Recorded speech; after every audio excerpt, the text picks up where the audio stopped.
Before Jessica Sanchez ever stunned millions with her voice, there was a story no one aired, a story that began long before the AGT stage lights hit her face.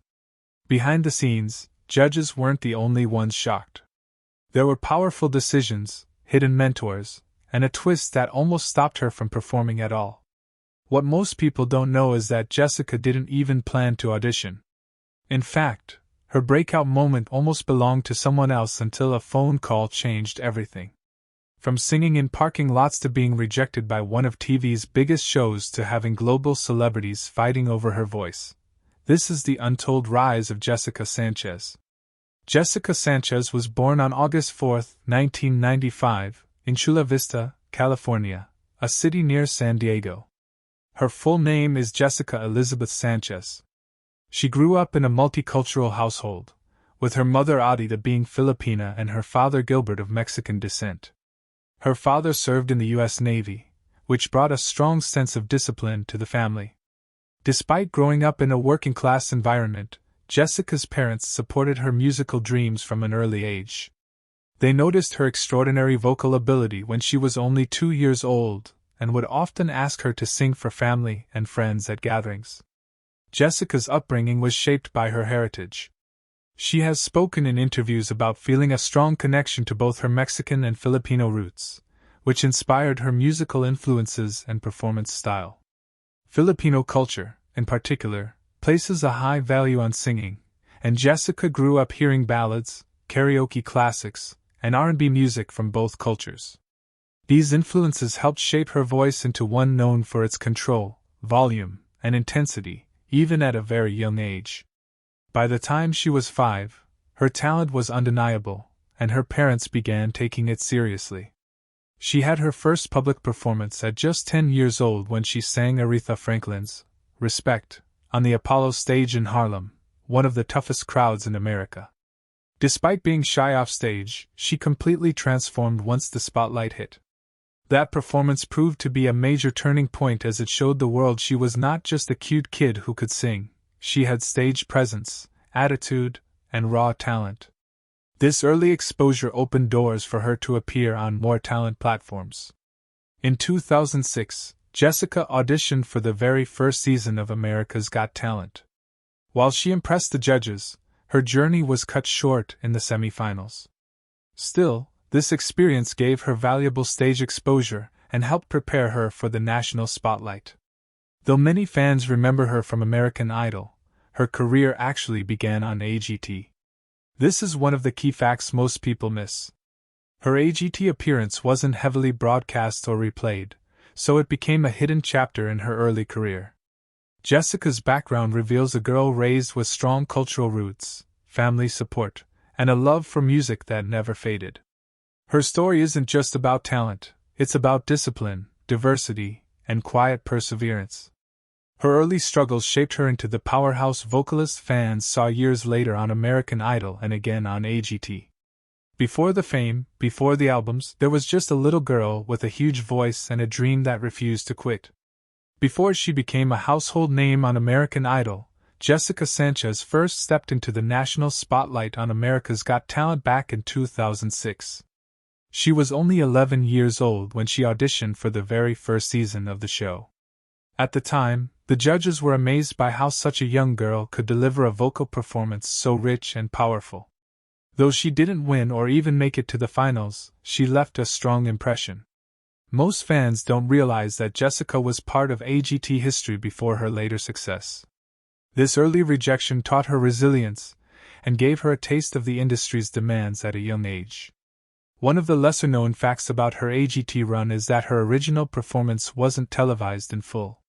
Because the first season of AGT was still trying to find its format, some contestants didn't get the attention they deserved, and Jessica was one of them. Judge Brandy Norwood, however, recognized her potential and pushed for her to return as a wild card. This support gave Jessica the confidence to keep going even when things didn't go her way. Despite being eliminated before the finals, she gained valuable stage experience and national exposure, setting the stage for something bigger down the road. Fast forward to 2011. At just 16 years old, Jessica auditioned for American Idol Season 11 in San Diego. She sang Celine Dion's The Prayer and immediately stunned the judges. Throughout the competition, she delivered powerhouse performances, including I Will Always Love You and I Am Telling You I'm Not Going. She consistently received standing ovations and praise from both the judges and viewers at home. However, the moment that made headlines was when she was shockingly eliminated mid-season, only to be saved by the judges in one of the most dramatic moments in Idol history. Jessica would go on to become the runner-up of the season, losing to Philip Phillips in the final. While some saw this as a defeat, many believed Jessica had outperformed him vocally throughout the show. The finale was a turning point, not just for Jessica but for the way audiences view talent shows. She became an icon for young women of color, especially in Filipino and Mexican American communities. Her run on American Idol wasn't just about music, it was about representation, resilience, and raw talent rising to the top. What most people don't realize is that her AGT experience helped her handle the pressures of American Idol. The nerves, the live performances, the high expectations. She had seen it all before. Her ability to adapt and improve came from those early experiences in talent shows, even the ones that didn't go her way. Jessica Sanchez didn't just show up and become a star overnight. Her rise was the result of years of hard work, early rejection, and unwavering belief in her own voice. After finishing as runner-up on American Idol, Jessica Sanchez had a huge wave of momentum behind her. She was just 16 years old but had already become a global name. Her incredible vocal range, mature presence, and emotional control had made her one of the most talked-about contestants in the show's history. Right after the finale, she joined the American Idol Live Tour, performing across the U.S. in front of thousands. She was often the standout performer during the tour, earning consistent praise from critics and fans alike. It seemed like a superstar career was just around the corner. Shortly after the tour, she signed a recording contract with Interscope Records. Her debut album, Me, You and the Music, was released in April 2013 and featured collaborations with big-name producers like Ne-Yo and Toby Gad. The lead single, Tonight, even featured Ne-Yo himself. The album aimed to push Jessica into pop and R&B territory with radio-ready tracks and upbeat hooks. While her vocals remained strong, critics noted the album didn't feel fully her. It debuted at number 26 on the Billboard 200, not a flop by any means, but also not the blockbuster success many expected following her Idol fame. Despite the modest reception of her debut, Jessica didn't stop working. She appeared on the hit TV show Glee, playing a singer in the Nationals competition. It was her first acting role, and she took it seriously, enrolling in acting classes beforehand to prepare. The performance, though brief, introduced her to a new audience and showed her versatility. She also began releasing singles independently, trying to find a sound that matched her personality and artistry. Over the years, she dropped songs like This Love, Stronger Together, and Us, each showing a more stripped-back, soulful side of her voice. But navigating the music industry wasn't easy. Jessica later admitted in interviews that she began to lose her passion during this period. Music started to feel like a job rather than a joy. She struggled with being told how to look, what to sing, and how to market herself. As a young woman of color in a major label system, she found it hard to maintain creative control. She wanted to stay true to her voice, but industry pressure often pulled her in other directions. Still, she never stopped making music, choosing instead to slow down and focus on growth. In the years following her album, Jessica focused on connecting with her fans online and performing at smaller, more intimate shows. She kept one foot in the spotlight, while quietly rebuilding her identity as an artist.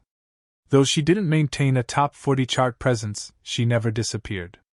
She stayed active in music, continued honing her craft, and learned how to navigate an industry that often burns out young talent.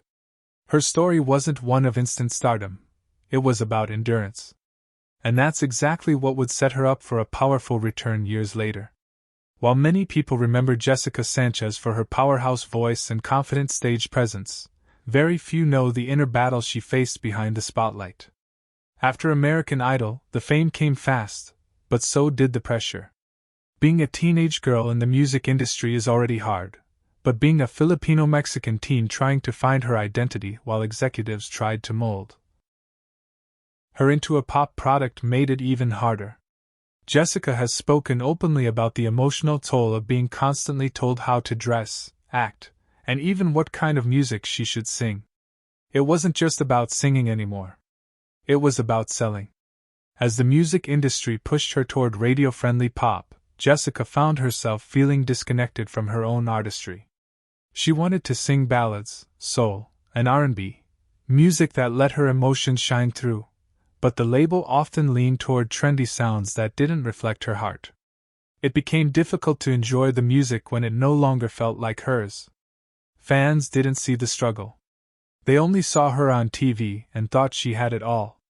But in private, Jessica wrestled with anxiety, identity confusion, and creative burnout. Her love for music dimmed, not because she stopped caring, but because it started to feel like work instead of expression. Being a woman of mixed heritage in an industry that often prioritizes marketability over talent added another layer of difficulty. Jessica wanted to embrace her Filipino and Mexican backgrounds proudly, but she also felt the pressure to fit in with mainstream pop culture. She was sometimes treated as a niche act rather than a global artist. Even when she performed overseas, especially in the Philippines, where she has a huge fan base, she was still figuring out how to honor both sides of her roots without being boxed into stereotypes. What helped her through those years wasn't just family support, but also personal reflection. Jessica took a step back from the spotlight and started making music independently. She began writing songs that reflected her own thoughts and emotions, not what producers told her to feel. That journey towards self-expression made her realize that fame without freedom isn't true success. And while she lost some commercial momentum by stepping away, she gained something far more valuable: herself.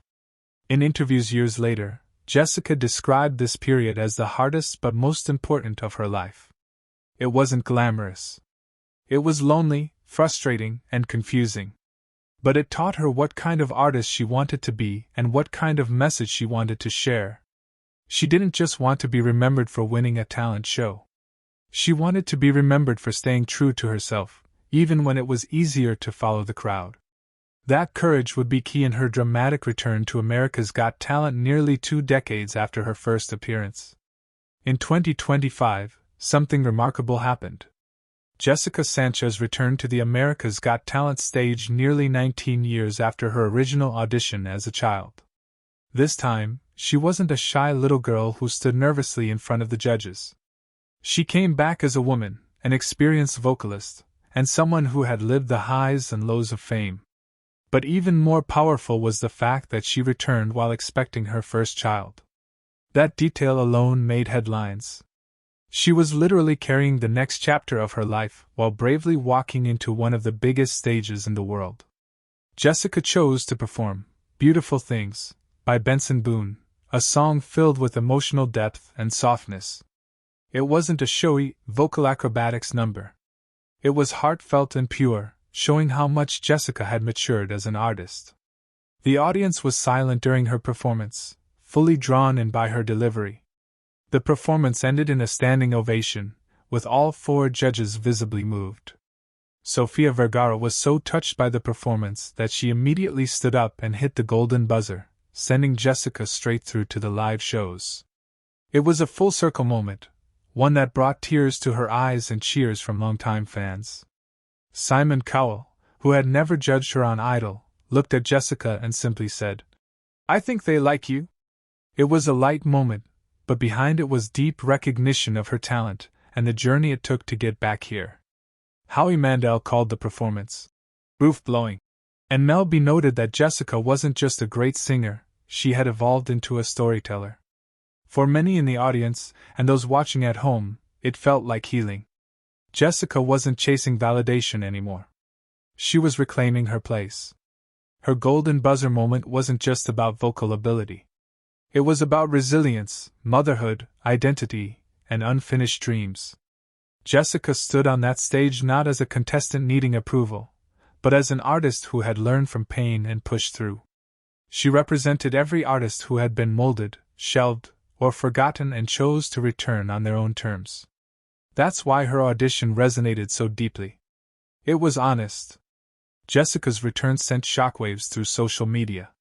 Fans from her idol days were now adults, cheering her on like an old friend. Younger viewers who had never seen her before were discovering her for the first time. And for Jessica, the return wasn't just a comeback.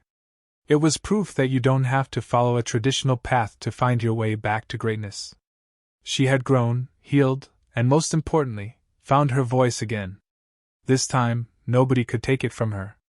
When Jessica Sanchez finished her 2025 AGT audition, the room didn't erupt immediately. Instead, there was a stillness, an emotional pause, as if everyone was trying to process what they had just witnessed. And then came the applause, the standing ovation, and the flood of cheers that seemed to echo off every wall of the studio. It was a moment charged with feeling, not just for the judges, but for the audience as well. What they had just seen wasn't just a good vocal performance. It was a story, a confession, and a release. Sofia Vergara was the first to break the silence. Visibly emotional, she praised Jessica for the honesty in her voice and said it felt like Jessica wasn't just singing, she was telling a truth the world needed to hear. Without hesitation, she pressed the golden buzzer. As golden confetti rained down, Jessica dropped to her knees in shock, holding her pregnant belly with one hand and covering her face with the other. For many watching at home, that moment became a symbol. A woman returning after years away, still standing strong, still inspiring. Simon Cowell's response was classic but meaningful. With a slight smile, he leaned forward and said, "I think they like you," nodding toward the cheering audience. Beneath the simplicity of the comment was deep respect. Cowell, a tough critic, saw something bigger than just vocal ability. He saw the years of experience and heartbreak that now shaped her voice. He didn't have to say much, because Jessica's performance had already said it all. His approval meant more than words. Howie Mandel praised the maturity in Jessica's performance, calling it roof-blowing, and saying that she brought an entirely different energy compared to her idol days. Mel B, herself an experienced performer, said she was speechless, and that Jessica had evolved into more than just a singer, she had become a full storyteller. The combination of raw technique, emotional depth, and vocal control stunned the entire panel. And perhaps more importantly, it reintroduced her to a new generation of fans who hadn't witnessed her rise years ago. Online reactions were immediate and passionate. Longtime fans who followed Jessica since American Idol called it healing in motion. New viewers were shocked to learn that she had once been rejected by AGT as a child. Comments flooded social media platforms calling her return the most powerful moment of the season. Even casual viewers who may not have known her backstory said they could feel the authenticity in her voice. The judges felt it. The audience felt it. And the world remembered why Jessica Sanchez was never just a contestant, she was always an artist waiting for her moment. While millions saw Jessica Sanchez perform on American Idol and America's Got Talent, there are still many hidden chapters of her story that were never told on television. For example, most people don't realize that her first AGT appearance in 2006 wasn't even fully televised. As a young semifinalist, Jessica was quietly eliminated before the finals, and her performance got very little screen time. It wasn't until Judge Brandy Norwood advocated for her return as a wild card that she was briefly brought back. But this part of her journey was never widely publicized, making it almost a forgotten moment in talent show history. Another lesser-known fact is that Jessica didn't have formal acting experience when she was cast on the hit TV series Glee after American Idol. She was offered a guest spot playing a young diva in a national singing competition. While she only appeared briefly, she took the opportunity seriously, taking acting classes to make sure she didn't just show up as a singer, but truly fit into the role. Most people thought it was just a cameo, but for Jessica, it was a chance to prove she could evolve and stretch beyond music. Her debut album, Me, You and the Music, was heavily backed by music industry giants. The project included work from Neo, Toby Gad, and Harvey Mason Jr., big names in pop and R&B. The label clearly saw star potential in her and invested in top-tier production. But what fans never saw was how out of place Jessica felt at times during the recording process. In interviews years later, she admitted that while she appreciated the opportunity, the album didn't truly reflect her style or identity. It was marketed as pop R&B, but Jessica preferred slower, more soulful ballads that let her voice shine. Jessica also performed at high-profile national events that most people missed. In 2008, she sang the national anthem at an NFL game, a huge deal for any young artist. In 2012, she sang at the Democratic National Convention, one of the biggest political stages in the world. These performances weren't televised widely, so many viewers never saw them. But each of these moments helped build her confidence and reminded her of the power her voice had, not just in music, but in shaping culture. Perhaps the most touching detail that never made headlines is that Jessica has always been grounded in family. Her parents have supported her from the very beginning, driving her to auditions, working extra jobs to pay for lessons, and encouraging her to be proud of both her Filipino and Mexican roots. She's never let fame pull her away from that foundation. And in 2025, when she stepped back on the AGT stage while pregnant, she wasn't just chasing a dream. She was showing her future child what perseverance looks like. That's something no talent show ever aired, but it's what makes her story unforgettable.